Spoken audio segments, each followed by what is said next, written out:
Welcome gamers to another GAU exclusive. I am your host Eric Rickety Beans or Bino. Today I am joined by Sean Baptiste from Firehose Games and Chris Chung, and they're going to talk about Let's Quip. Yeah. So let's just dive right into it. Tell me about Let's Quip. Let's Quip is a competitive debating game for the internet. We've been working on it for a while, but it functionally works like this.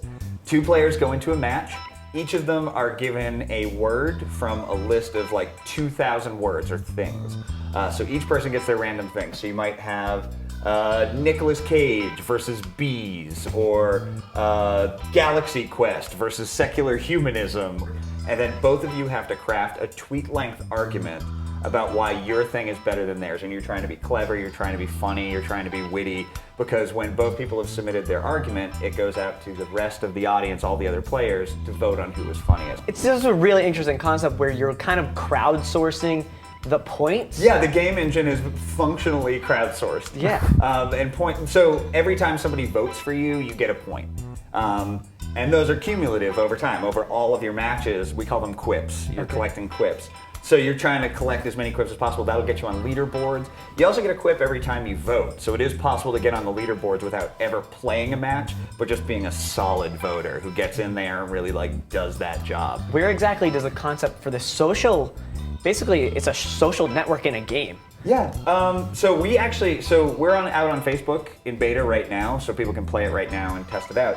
But we're aiming for mobile, and one of the things we're talking about for mobile is to not even release as a game per se in the game store, but release as a social app on Android, and because we're like, it is a game. It's definitively a game. You're playing a game, but there is so much of a social aspect to it that we really wanted to, and that's something we're excited to push a little bit more, because it's sort of like, I was joking before, it's like, that's it guys, we did it. It's the Instagram of jokes. Like that's what we've done it. Something like you said, Instagram or something like that, it can actually build up a community of itself. Yeah. Is there a community right now, and how are they responding to the game? Good. I mean, we started off by really trying to get a lot of comedians, working comedians, people in comedy classes, stand-up comedy, that sort of thing, as well as just people who are good writers to join in on the early part of the phases. Even before it went into an open beta, when we were just closed, we were inviting people like that in to give feedback, but also to just set this standard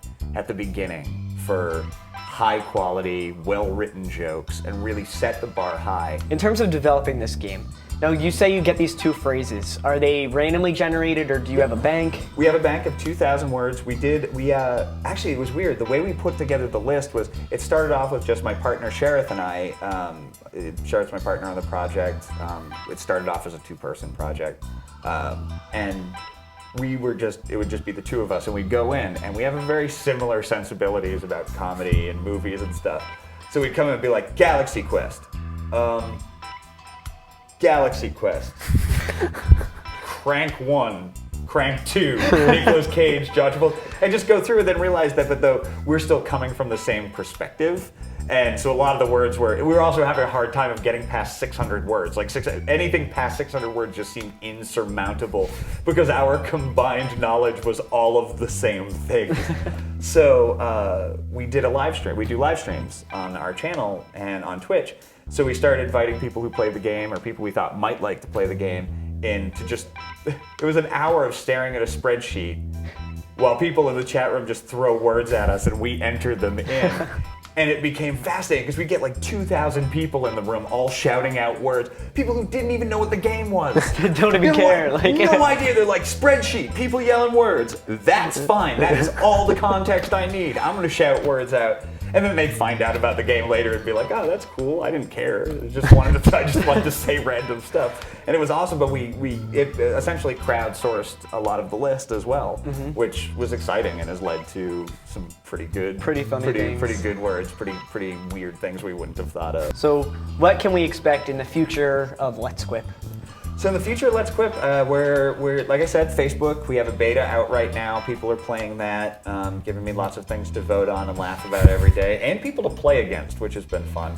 And then right now the team, we're working on getting it out on iOS and Android in the next couple of months, basically as fast as we can, because it's much better on mobile. Like that's just where it belongs. Okay. That's where you want it to be. So we're doing that, and then yeah, we'll see. We'll see from there. We'll see what the reaction is, because yeah, we want to do. In my head, I want to make it. I want to take the top 128 players on the leaderboard, and I want to do a March Madness style bracketed breakdown until we have like this person's going to play this person because they're seated there, and this person until eventually we have the funniest person, and we'll declare them like the funniest person in the world, send them a trophy or something like that. That would be Congratulations, awesome. You won. You're funnier than anybody, and you have the trophy to prove it. Like that, there's something very attractive about that to me. That sounds awesome. Yeah. Well, so this is a game about being funny where you want to be the funniest person, and it's Let's Quip. Why don't you tell everyone where they can find the game right now again, just to recap everyone. You can right now. You can play the beta of Let's Quip. It's open. You can play that on Facebook. So if you go to, I could give you the URL. It's apps.facebook.com/Let's Quip. But probably the best thing you could do is go to Facebook. There's a search bar. Type in Let's Let''s Quip QUIP, and that'll bring you to our page where you can like our page and also press the play button from there. So even if you're illiterate, you now know how to spell it and find it. Yep. So yeah, but it probably won't do you much good. I'll be honest with you. You can vote maybe. Well, thank you very much, Sean, for coming in. Thank you again, Chris. I am very excited about Let's Quip. This sounds like it is a really interesting social experience. I'm You'll gonna love it. Like we want it. More writers, more comedians, more people who are funny. Just get in there and play. We'd love to have you. Thank you very much, Firehose Games. Thank you. Thanks, Chris. All right, that is all that we have today. I am Eric Rickety Beans Urbino with the GAU exclusive with Firehose Games. Make sure you check out Let's Quip and also check out their other game, Cat Lateral Damage. You can find them both online and also links down below. That is all that we have for today. Game on.